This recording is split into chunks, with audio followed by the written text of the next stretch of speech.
video. So in this video, I'm going to share my personal experience of giving Ielts speaking. So when I booked my Ielts speaking was one day before my actual Ielts exams, So I mean, it was really very quick, like hardly I think any time is taken. You just go to the center on the time, and that's it. You could be out within half an hour or max to max 1 hour, depending on how many people are present there, right? Now, sharing my own experience, I gave it few months back, and due to COVID, I was wearing mask and all. So a person actually, my name was called out when I went there.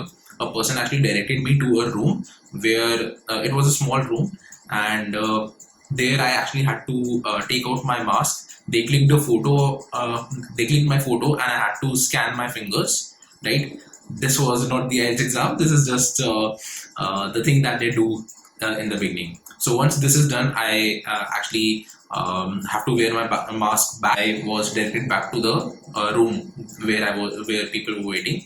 So from that room, I was again called. Now this time I was actually it was my exam time, so I was directed to a room. So there would be a person who would direct you to that room, and like it's a small room, right? And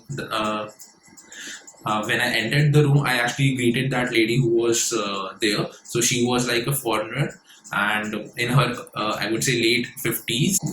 She was really very friendly. She was asking some questions, and there was a recorder on which was there, and she would provide you with the pen and that paper also in the situation-based question. And I think the conversations were really nice. Like you won't actually feel that it's an exam. You would just feel that you are having a conversation with like, let's say, with someone. So that's a very normal exam. I would say don't panic, or don't think about it's a very tough thing. I would share one thing from my own experience. When a question was asked to me, I was speaking very fast. Okay, so don't do that. Be calm and speak slowly.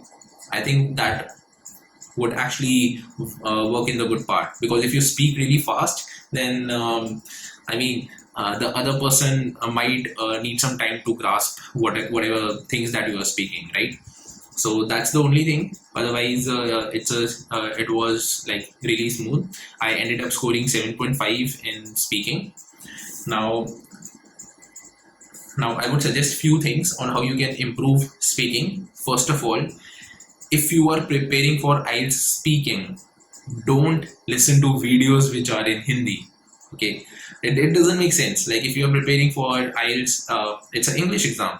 So if you are looking videos in Hindi, it won't actually work. And I would say IELTS is a very general exam, right? In that sense, I would say TOEFL as well is a general exam. So if you are regularly, in your life, I mean, you have gone through English language. I mean, if you talk about 10th and 12th, you have read the novels that were there in our English course, and all those stuff was there. So it's not that tough. But one thing I would mention here is a person who has actually studied English a bit well. And if you are watching English movies and all those stuff and listening to English songs, I would say definitely that person would have an extra advantage. You just have to brush up things and just go ahead. But if you are not that good in English, I'll share the resources which can help you improve.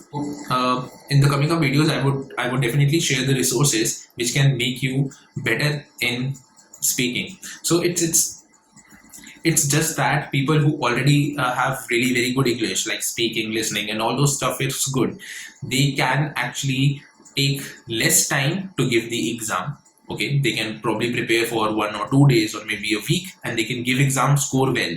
People who are not good in English, you can also score well. All you need to do is put more efforts, put extra efforts, and spend more time. Maybe you can spend 2 months, 3 months, 6 months, right? But you will eventually be good at it, because practice makes you perfect. I would just say that. So there is nothing extraordinary in this paper. I can tell you a simple equation. Efforts is equal to the result that you get. So some people have good English because they have watched English movies or they have studied well during their 10th or 12th or read novels and all. So that was the efforts that they put. Now it's your time to put more efforts so that you get the results. Just the efforts and the results in the equation. No other shortcut formula. You have to do the efforts, and that depends on you. Like how much efforts you have done earlier and how much efforts you need to do now. But here, but all we need is the results. So you have to spend your time accordingly. You have to put efforts accordingly, and you can get the results. So that was it regarding this video. It was sharing my experience on the day of my test, and I would share the resources and all those things in the coming up videos by which you can prepare well. And yeah, if you have any questions or queries, you can ask it in the comments. I would be happy to answer it.